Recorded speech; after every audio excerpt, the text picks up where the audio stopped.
Welcome to the BFF Report. I'm your host, Mike B, aka Phony, and last week we talked about Worgans, so naturally this week we're going to be talking about Goblins. Now, last week I maybe forgot to say it, but this week, let me just tell you, there's going to be spoilers in this, guys, okay? It's like, last week people got mad, and I was like, okay, the whole show is about Worgans, obviously I'm going to be spoiling some stuff. Now, there's a couple things I might, like, maybe skip over or something. Now, it could be for time, or it could be because I just don't want to ruin everything for you. So, just because you saw this, doesn't mean you can't go buy Cataclysm, because Mike B ruined the whole game for me. I'm not going to buy it now, alright? The Goblin starting area looks exactly like you would expect it to, like an industrialized dump. The first quest you get starts off kinda like you would expect it to, delivering an explosive to the site foreman to get him off his ass and start doing his job. And, kind of as expected, the first thing he does is employ you to do it for him. Pretty much like a boss. But before we start earning our keep, let's talk about these sweet racials. First up is the Rocket Barrage. 2-minute CD does this much damage, and the second, yes, there are two active racials here, is the Rocket Jump. I'll just show you this one.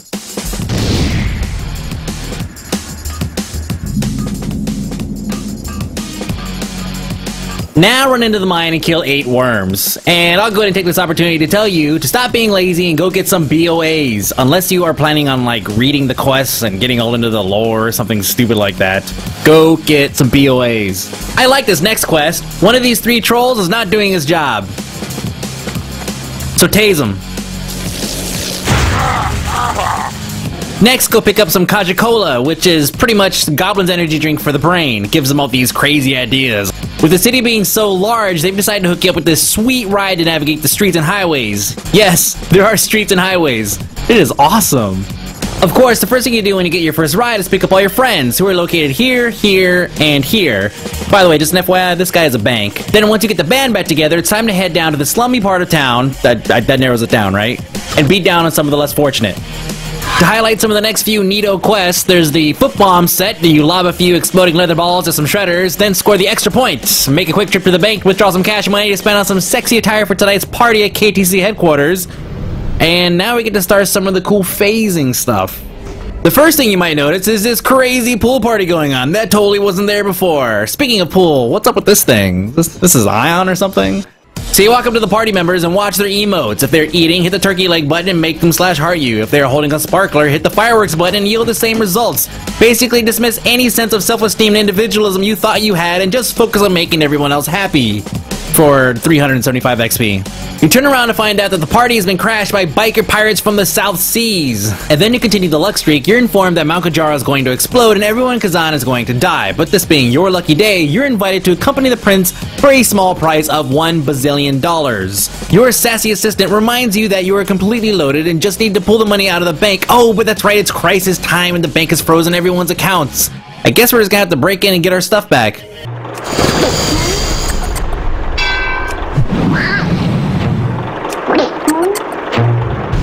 You still don't have quite enough cash, so your assistant suggests a little insurance fraud to help, to help make the ends meet.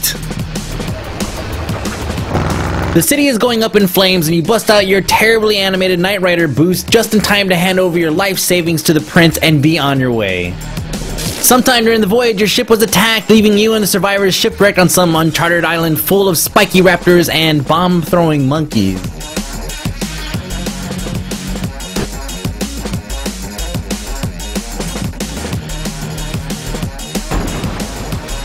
I was gonna skip this next area since it was just more monkey killing, but felt that this picture taking quest was interesting enough to show you guys. Alright, steady, and... perfect. I finally made it to the Horde survivor camp and spoke with Agra. She tells me that they were also attacked by the Alliance and lost possession of their precious cargo. She sends you on your way to prove yourself before helping them by doing some yard work.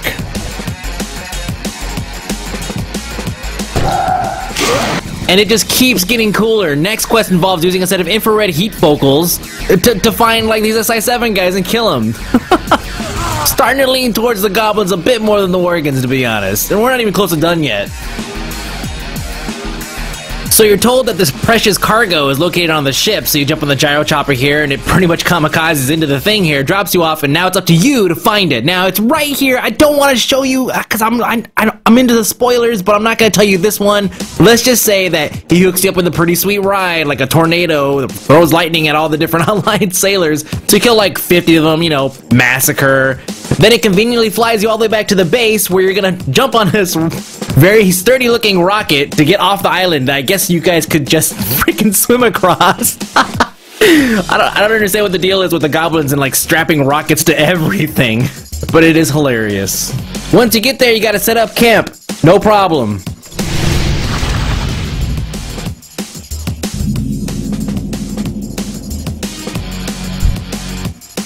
Welcome to your next quest hub, Town in a Box.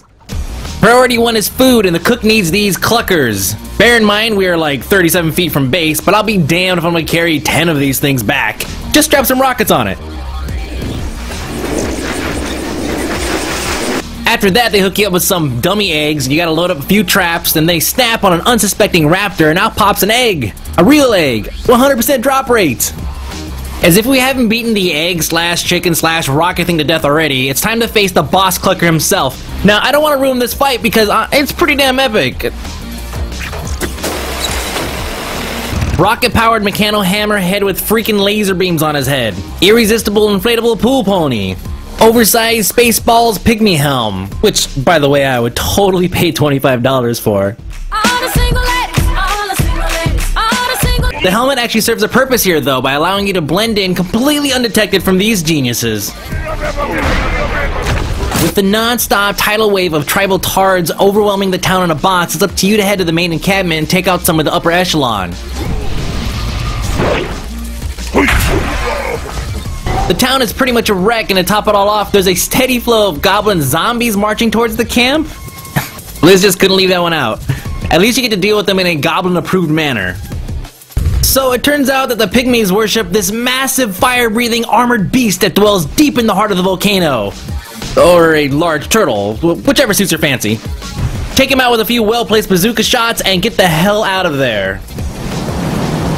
In your absence, Town in a Box went under, and now you're set up at a new encampment with your new horde allies, just in time, of course, to help repel the Alliance invasion. You know that was awesome, come on now. By the way, kids, read your quest text so you don't do something stupid like this.